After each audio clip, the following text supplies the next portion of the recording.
There's nothing like finishing a big project, sending your first invoice to a client, and finally reaping the rewards of your hard work. And when sending that invoice, there are a few tips and tricks that you can follow to get those payments faster so you're not sitting around wondering, when is this money coming in? Show me the money!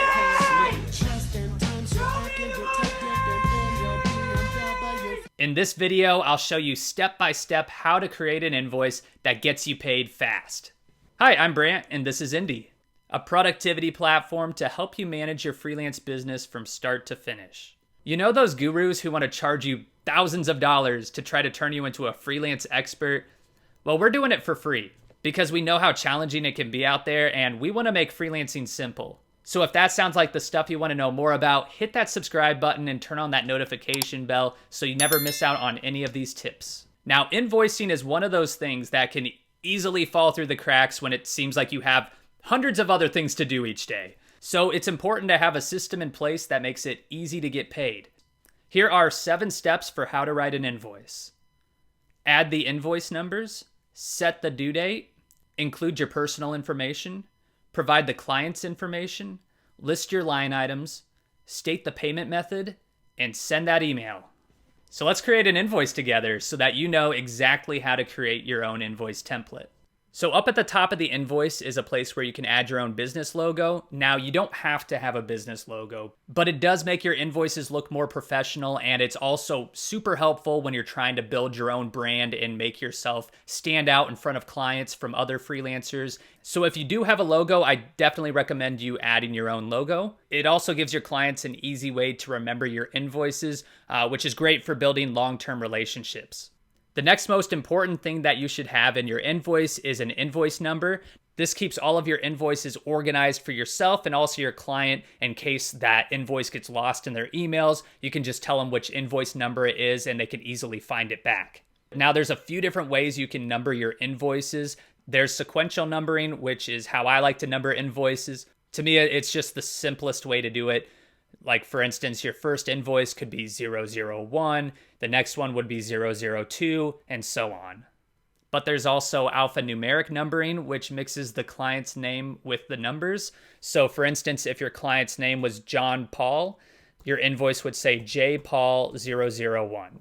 You can also go by client and project name. So if the client's business was XYZ Designs, you would say XYZ Design 001.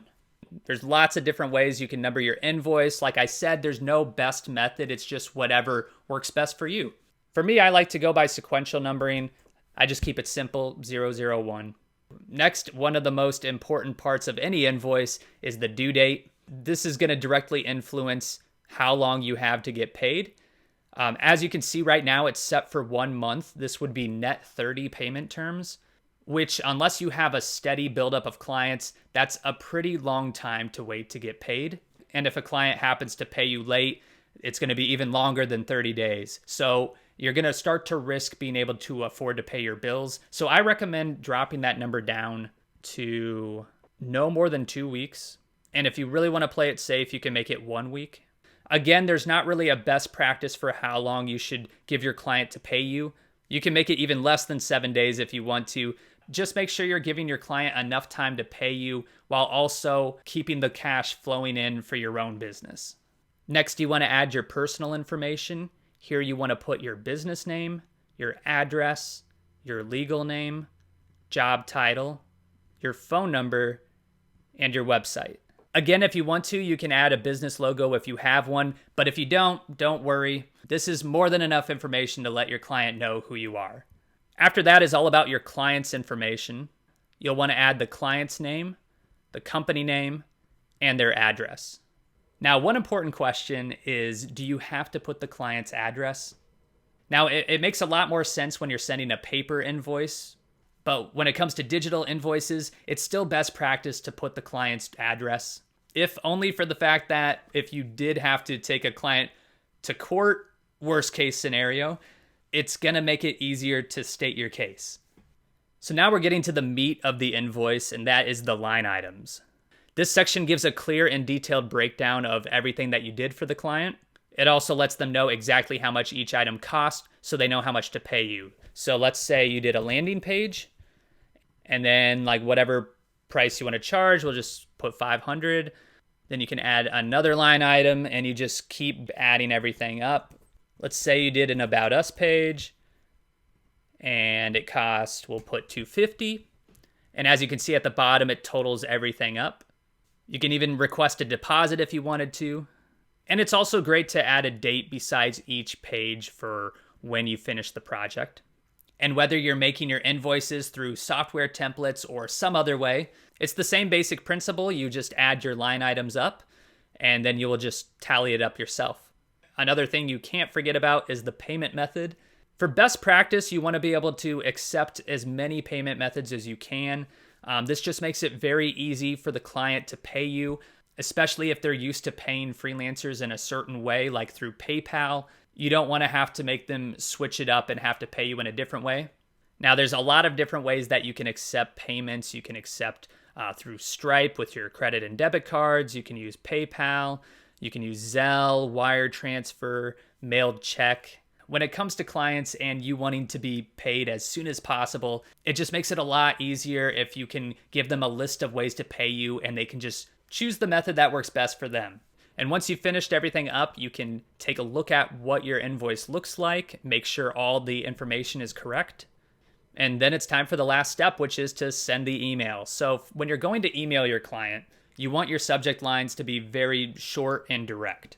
For instance, you can put Invoice 001 for landing page due on December 15th, 2022. If you want, you can personalize the subject line a little bit by throwing your name in there.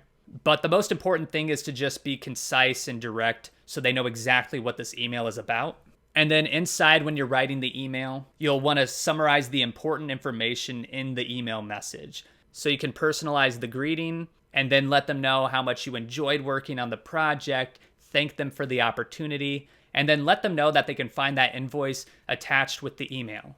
You can even add some links to where they can pay you, which I think is a great idea because once again, it just gives them easy access to give you payment as quickly as possible. And at the end of the day, that's exactly what you're wanting. So that's it. That covers everything you need to know when preparing invoices. And once you send it off, you're that much closer to getting paid as a working freelancer. If for some reason your client doesn't pay, you can check out this video on how to politely ask your client for payment. And for more invoicing tips, you can check out our articles on this topic in the description box below. You can also find a link in the description to Indy's free invoicing tool that'll help you create an invoice template in minutes.